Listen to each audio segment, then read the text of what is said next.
Through my time as the media production educator at CCTV, there have been a few concepts that students have struggled with over and over again. Part of this is due to how dense these concepts are, and the other part is maybe due to my teaching style. Well, in today's video, I'm going to attempt to clear up one of those cumbersome concepts, and that concept is exposure. Now, exposure refers to how much light reaches a camera's sensor or film. It's really important to understand, as an underexposed shot can be hard to see, and an overexposed one can be blinding. And believe it or not, this stuff actually applies to any camera. Ooh, any camera. Exposure is determined by 3 settings: shutter speed, aperture, and ISO. So today we're gonna go over what these settings are and how adjusting them affects the image. And hopefully, if I taught you poorly in the past, you will learn to forgive me. Please forgive me.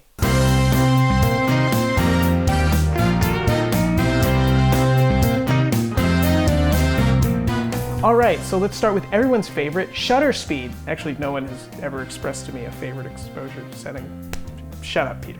Anyways, shutter speed is the length of time a camera sensor is open when taking a single picture. For example, it could take 1 picture per 1/100th of a second, or 1/40th of a second, or a picture every second, or 3 seconds, or 7 seconds, or blah, blah, blah. But why does that matter? Well, it matters because the more amount of time it takes, the more light it lets in. So if you were to take a picture with a shutter of, say, 20 seconds, that picture would likely end up entirely white. Inversely, if you were to take a picture with a shutter speed of 1/6000th of a second, it would be entirely black. Another important thing to know is that shutter speed affects a picture's motion blur. So if you were to take a picture with a long shutter speed, it would capture more motion and maybe look a little hallucinogenic? I don't know what that, Moving on, if you were to do the opposite and make it a super fast shutter speed, it will have little motion blur and make everything look jittery. This is often used for action sequences. So here's what you actually need to know. With video, there is a simple formula to obtain a shutter speed with a natural looking motion blur, and that formula is frames per second times 2 equals shutter speed. For those who may not know, frames per second is the amount of images that display on screen per second. So 24 frames per second would mean that 24 images are displayed on screen in sequence per second of screen time. So once again, that formula is frames per second times 2 equals shutter speed. For CCTV, we use the American television standard of 30 frames per second. We use a shutter speed of 60, as 30 frames per second times 2 equals 60. Cinema generally uses 24 frames per second, so you'd want a shutter speed of 48 or 50, as a lot of cameras don't have the option for 48, and 50 is close enough. When shooting for CCTV, I usually just lock my shutter speed at 60. I sometimes mess with it a little bit to affect the exposure or the motion blur, but if you're a beginner, leave it at 60 or whatever twice the frames per second is, and you'll be set. Okay, now we're going to talk about aperture, where shutter speed controls the amount of time an image is exposed. Aperture controls how much of a camera's sensor is exposed to light. Aperture is controlled by these blades on the lens. When opened up, more light can get in, and when closed down, you guessed it, less light gets in. Aperture functions similarly to the pupil of an eye. When it is nighttime, the pupil opens up to allow us to see better, and in the day it adjusts as well. In addition to exposure, aperture also affects the depth of field. Depth of field is simply the amount of your frame that is in focus. A shallow depth of field is when only a small portion of the frame is in focus, and a wide depth of field refers to when the majority of the frame is in focus. Aperture is measured in something called f-stops. The lower the f-stop, the more open the aperture is, which allows more light in and makes the depth of field more shallow. A lower f-stop is great for interviews when you want the subject in focus and the background to be nice and blurry. If you raise the f-stop, it will get darker, but more of the field will be in focus. This is great for large landscape shots, as you will want to see detail throughout the frame, and being outside during the day will likely be bright enough for this. I understand that it is a little confusing that the lower aperture number lets more light in, but that is because the number is actually a fraction. So instead of 2.8 or 4, it's referring to 1 over 2.8 or 1 over 4. So the higher number is actually a lower number because fractions. Hopefully that clears it up, but yeah, thanks again camera people for making this confusing. So to review what we've gone over so far, shutter speed determines motion blur, with faster shutter giving you less blur, slower giving you more. An aperture determines depth of field. Lower f-stop will give you a shallower depth of field, and a higher f-stop gives you a wider depth of field. Shutter speed is measured in length of time. The slower the shutter, the more light goes in. Aperture is measured in f-stops. The lower the f-stop, the more light goes in. For a natural-looking motion blur in video, lock down your shutter speed at twice the frame rate, or 1/60th of a second for 30 frames per second. Okay, now we have one more to go over, and that's ISO. ISO is a setting that affects the camera's sensitivity to light. I generally get my shutter speed and aperture adjusted first, and ISO last, as a little bit of ISO can help, but too much can make your image noisy or grainy and even blow out the colors. With ISO, the higher the number, the brighter the image will be. But to illustrate how ISO affects the image, let's take a look at various levels.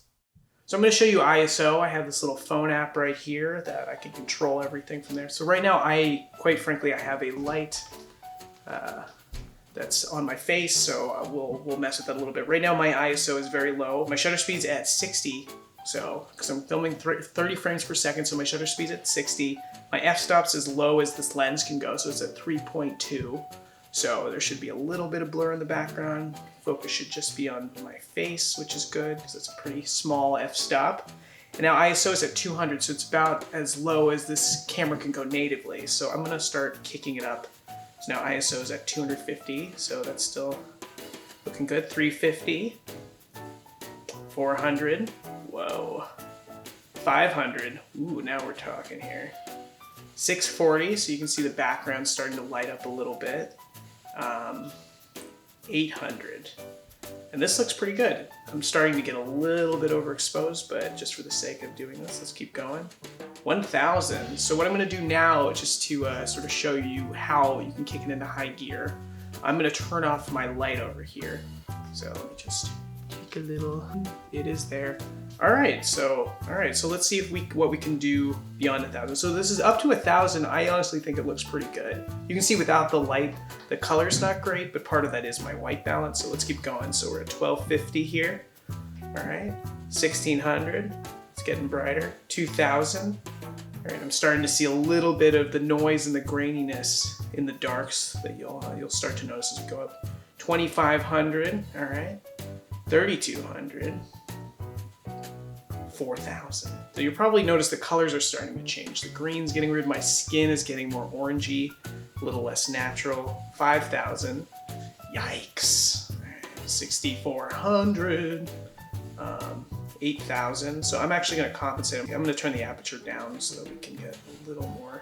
You can see sort of how it looks. So this is at 10,000. There's a lot of noise and grain in the background. You can probably see. So that's what happens. And now we're at 12,800. So you can see my colors. I don't look so great.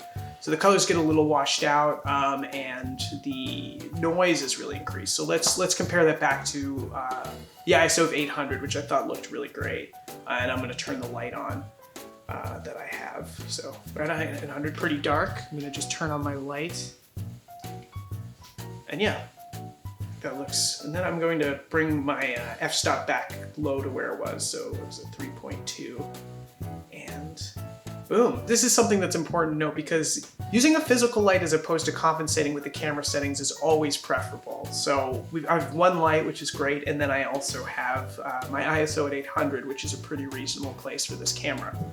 Versus no light, knocking up to 4,000. So yeah, in my opinion, it's a lot less dynamic. The colors are blown out. There's all this noise that you'll see. And a lot of times if you're shooting in automatic mode on a camera, what it's doing is it's usually primarily compensating with ISO for different amounts of light. So that's just something to be aware of. I definitely prefer with a physical light and a lower ISO so you don't get as much of this noisiness and the colors are still nice.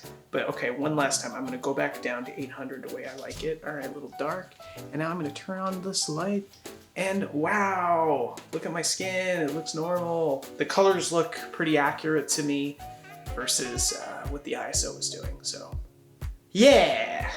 ISO is great if you want to compensate for creative choices you made with your shutter speed or aperture, but need it to be brighter. So use ISO sparingly and be sure not to crank it too high, as a super high ISO is something I often see in amateur productions. So yeah, to sum it up, shutter speed affects how long the image is exposed to light, and it also affects motion blur. Aperture affects the amount of light the sensor lets in. It also affects the depth of field. ISO affects the camera's sensitivity to light. Too much can create noise or grain and blow out the colors. Shutter speed is measured in seconds. The longer shutter speed creates more light and motion blur. With a shorter shutter speed, you get less light and more jittery frozen motion. A good rule to follow for natural motion blur is shutter speed equals frames per second times 2. Aperture is measured in f-stops. The lower the f-stop, the more light and the shallower the depth of field. The higher the f-stop, the less light and the wider depth of field. Remember, this is all great to know in theory, but getting real-world practice with these settings will help you the most. And it's a lot of fun! I regretfully spent the first part of my career considering myself only a video editor, hiding from the intimidating film machine. But slowly, I started using cameras and gaining confidence. And now I'm drunk with power! Not very good at mwahahaing. I wrote the script, this is my fault. Here we are. So yeah! Hopefully this helped you understand exposure. I think I got a little too drunk with power, so I'm probably gonna lay down. I will see you all next time. Ugh.